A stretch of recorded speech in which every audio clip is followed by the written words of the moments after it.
SIR ಕರ್ತವ್ಯ ನಿರ್ವಹಿಸ್ತಾ ಇದ್ದ ಬಿಎಲ್ಒಗೆ ಅಪಘಾತ ಆಗಿದೆ. ಅಪಘಾತದಲ್ಲಿ ಗಾಯಗಳಾಗಿದೆ. ಕಾರು ಡಿಕ್ಕಿ ಹೊಡೆದು ದ್ವಿಚಕ್ರ ವಾಹನದಲ್ಲಿ ಅವರು ತೆರಳುತ್ತಾ ಇದ್ರು. ಅದೇ ಸಂದರ್ಭ ಅವರಿಗೆ ಕಾರು ಡಿಕ್ಕಿ ಹೊಡೆದಿದೆ. ಶಾಂತಮ್ಮಗೆ ಗಾಯಗಳಾಗಿದೆ. ಚಿಕ್ಕಬಳ್ಳಾಪುರ ತಾಲೂಕಿನ ಚದಲಪುರ ತಾಲೂಕಿನ ಗೇಟ್ ಬಳಿ ಆಗಿರುವಂತಹ ಅಪಘಾತ ಇದು. ಬಿಎಲ್ಒಗೆ ಗಂಭೀರ ಗಾಯ ಆಗಿದೆ. ಈ ಅಪಘಾತದಲ್ಲಿ ಶಾಂತಮ್ಮ ಅಂತ ಅವರ ಹೆಸರು. ಸ್ಥಿತಿ ಗಂಭೀರ ಆಗಿದೆ. ಆಸ್ಪತ್ರೆಗೆ ದಾಖಲಿಸಿ ಚಿಕಿತ್ಸೆಯನ್ನು ಕೊಡಿಸಲಾಗ್ತಾ ಇದೆ. ಗಮನಿಸ್ತಾ ಇದ್ದೀರಿ ನೀವು. ಚಿಕ್ಕಬಳ್ಳಾಪುರ ತಾಲೂಕಿನ ದೊಡ್ಡಮರಳಿ ಅಂಗನವಾಡಿಯ ಕಾರ್ಯಕರ್ತೆ ಇವರು. ನಿನ್ನೆ ಸಂಜೆ ಮತದಾರರ ದಾಖಲೆ ಸಂಗ್ರಹಿಸಿ ಮನೆಗೆ ಮರಳುವಾಗ ಈ ಘಟನೆ ನಡೆದಿದೆ. ದ್ವಿಚಕ್ರ ವಾಹನದಲ್ಲಿ ಬರ್ತಾ ಇದ್ರು ಬಿಎಲ್ಒ ಶಾಂತಮ್ಮ. ಅವರಿಗೆ ಕಾರು ಡಿಕ್ಕಿ ಹೊಡೆದಿದೆ. ಬಿಎಲ್ಒ ಶಾಂತಮ್ಮರನ್ನ ಚಿಕ್ಕಬಳ್ಳಾಪುರದ ಜೈನ್ ಆಸ್ಪತ್ರೆಗೆ ದಾಖಲಿಸಿ ಚಿಕಿತ್ಸೆಯನ್ನು ನೀಡಲಾಗ್ತಾ ಇದೆ. ತಹಶೀಲ್ದಾರ್ ಕೂಡ ಭೇಟಿಯಾಗಿದ್ದಾರೆ ರಶ್ಮಿ. ಶಾಂತಮ್ಮ ಅವರಿಗೆ ಧೈರ್ಯ ತುಂಬಿದ್ದಾರೆ. ಅನಂತರದಲ್ಲಿ ಮಾತನಾಡಿದ್ದಾರೆ. ಬನ್ನಿ ನೋಡೋಣ. 7 ಪೋಲಿಂಗ್ ಸ್ಟೇಷನ್ ಬರುತ್ತೆ, ಅದು ನಂಬರು. ಶಾಂತಮ್ಮ ಅನ್ನೋರು BLO ಆಗಿರ್ತಾರೆ.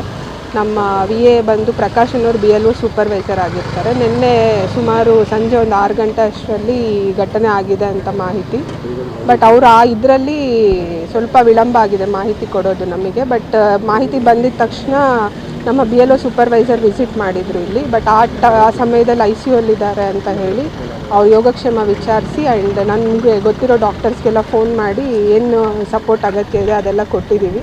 ಆ್ಯಂಡ್ ಇವತ್ತು ಬಿಡ್ತಾರೆ ಅಂತ, ಈ ಟೈಮಿಗೆ ಬಿಡ್ತಾರೆ ಅಂತ ಮಾಹಿತಿ ತಿಳ್ಕೊಂಡು ನಾನು ವಿಸಿಟ್ ಮಾಡಿದ್ದೆ. ಏನೂ ಸೀರಿಯಸ್ ಸಿಚುವೇಶನ್ ಏನೂ ಇಲ್ಲ. ಅವ್ರದ್ದು BP ಮಾತ್ರ ಒಂಚೂರು ಮೋಸ್ಟ್ಲಿ ಆ ಗಾಬರಿಯಲ್ಲಿ ಸ್ವಲ್ಪ ಫ್ಲಕ್ಚುಯೇಟ್ ಆಗಿತ್ತು. 7 ಪೋಲಿಂಗ್ ಸ್ಟೇಷನ್ ಬರುತ್ತೆ, ಅದು ನಂಬರು. ಶಾಂತಮ್ಮ ಅನ್ನೋರು BLO ಆಗಿರ್ತಾರೆ. ನಮ್ಮ VA ಬಂದು ಪ್ರಕಾಶ್ ಅನ್ನೋರು BLO ಸೂಪರ್ವೈಸರ್ ಆಗಿರ್ತಾರೆ. ನಿನ್ನೆ ಸುಮಾರು ಸಂಜೆ ಒಂದು 6 ಗಂಟೆ ಅಷ್ಟರಲ್ಲಿ ಘಟನೆ ಆಗಿದೆ ಅಂತ ಮಾಹಿತಿ.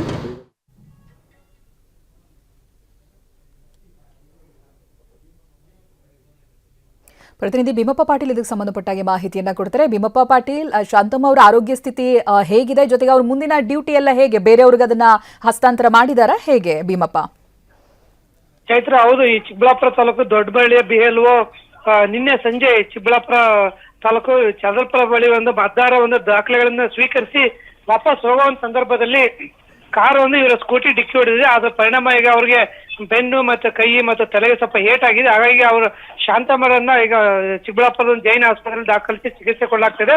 ಮತ್ತು ತಾವು ಹೇಳಿದ ಹಾಗೆ ಈಗ ಚಿಕ್ಕಬಳ್ಳಾಪುರ ತಹಸೀಲ್ದಾರ್ ರಶ್ಮಿ ಅವರು ಆಸ್ಪತ್ರೆಗೆ ಭೇಟಿ ನೀಡಿ ಈ ಗಾಯಾಳಿಗೆ ಧೈರ್ಯ ತುಂಬಿದ್ರು. ನೀವು ಆರೋಗ್ಯದ ಕಡೆ ಗಮನ ಕೊಡಿ, ಡ್ಯೂಟಿ ಕಡೆ ನಾವು ಬೇರೆ ಇನ್ನೊಬ್ಬರನ್ನ ನೇಮಕ ಮಾಡಿ ಅಲ್ಲಿ SR ಪರೀಕ್ಷೆಗಳನ್ನ ಮಾಡಿಸ್ತೀವಿ. ಹಾಗಾಗಿ ನೀವು ಆರೋಗ್ಯದ ಕಡೆ ಗಮನ ಕೊಡಿ ಅಂತ ಹೇಳಿದ್ದಾರೆ. ಇದರಿಂದ ಸದ್ಯಕ್ಕೆ ಅವರ ಆರೋಗ್ಯ ಚೇತರಿಸಿಕೊಳ್ತಾ ಇದ್ದಾರೆ. Chaitra, okay, thank you Bheemappa ಮಾಹಿತಿಗಾಗಿ.